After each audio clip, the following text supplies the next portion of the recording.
Um, so after already a whole series of different webinars, for this webinar, we want to look at the particular aspect of education and the relationship of education with pandemic. Um, as you know, we are basically all confined to our personal homes. I think probably most of us at the moment, even most of the panelists are probably at the moment kind of logging in from their homes.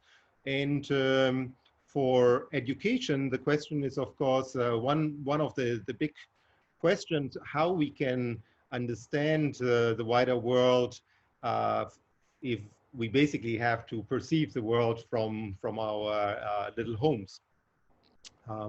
Here, just refer to this very famous Alfred Hitchcock film with James Stewart and his situation after he, I think, broke his leg and had to observe then his own backyard from a small window.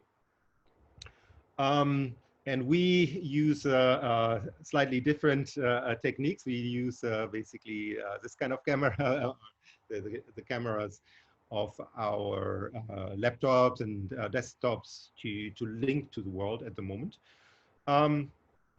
For education, of course, the situation is when we look at, for example, here, the sustainability goals and the goal number 4 is education. And of course, one of the issues at the moment is that many schools are closed, remote learning, and also the questions, how is the access to information, or if, for example, not everyone has actually access to safe internet access.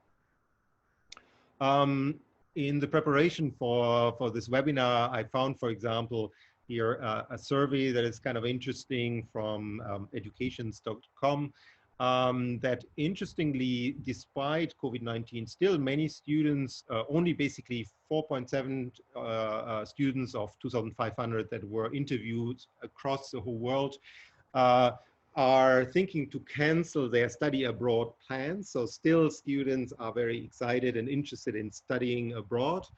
But more and more, of course, also considering in this special situation to use digital means, and are very interested in how universities are tackling the crisis, and basically 66% are basically saying that they're quite interested in seeing more online classes. At the moment, according to this survey, 85.1% of these 2,500 students are at the moment online, and this is a survey really on all different continents. So it's quite interesting that the situation that we have at the moment in this webinar is basically a global phenomenon.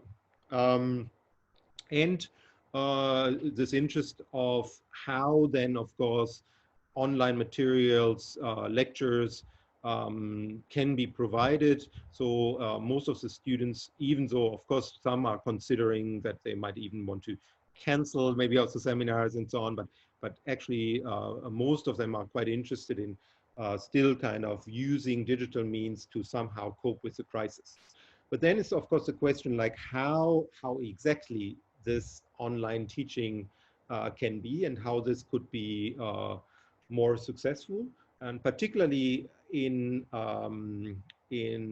area where most of us work, that is somehow related to built environment studies, design, that are on one hand very much linked to the experience of real places, and on the other hand also include design processes that sometimes are more difficult in comparison to lectures to organize online.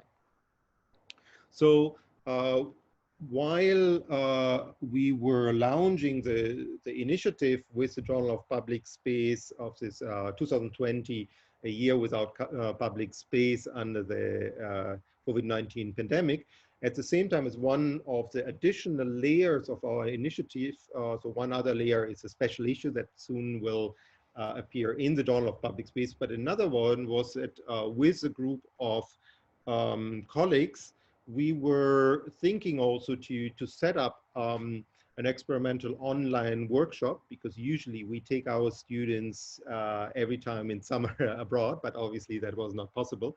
And to work with schools, in this case, the new school, Parsons School of Design, and Auckland and Unitec, University of Auckland and Unitec in Auckland, and the Journal of Public Space and City Space Architecture together to experiment with an online workshop reflecting on the condition today.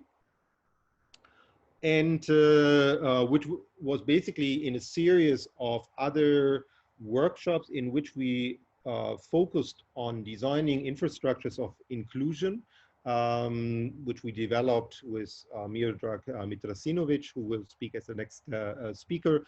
On one hand, in Hong Kong and Macau, and then last year in New York. And now, of course, this had to be online. But I think this whole topic of infrastructures of inclusion became quite important, because one of the main issues became this discussion about health disparity that became so obvious under the pandemic, and how to deal with this. For these workshops, we worked on sites, public spaces in New York and Hong Kong along metro lines that connect the most richest areas with the poorest areas in those two cities, as a kind of comparative study, as I said, to somehow engage with those problems. So some of the neighborhoods that we studied in New York, around Corona Plaza, for example, were the hardest hit in New York City. And in Hong Kong, we're looking at some of the also most problematic areas with subdivided flats and so on in Sham Shui Po. So basically, the kind of discrepancy between those kind of very rich neighborhoods and business areas that often now are basically even closed off, or but also sometimes not show too many infection cases. And of course, with all those kind of famous public spaces that now, like the High Line, for example, is closed, or Hudson Yards. And on the other hand, the more kind of grassroots neighborhoods and their way how they are affected by the virus, and all the points that are linked to the pandemic, also the economic hardship and so on. So later, we will have our students actually presenting a very short summary of one of the works. But this is, of course, only one part of the discussion, because we also invited other international colleagues to basically contribute their experience, colleagues that have worked also very much with international global studios in many different parts of the world, and to reflect about how we can basically tackle those issues.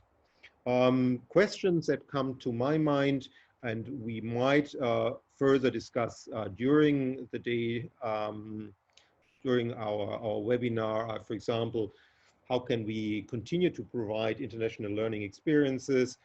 What are potentials of new online or blended educational formats? Can the new formats be used for fairer access to education? Can such formats to learn from local community be used to learn more about local communities? If we just use online sources, how can we really know about the local differences? How can we connect? How can we connect to local communities, and also scale up maybe through online means education, but particularly also in areas of design that are sometimes quite difficult to deal with online. And also how those innovations might be used to develop more place-based solutions for globally operating professionals, or even tourism, that also, of course, have similar issues, how they link to local situations. Okay.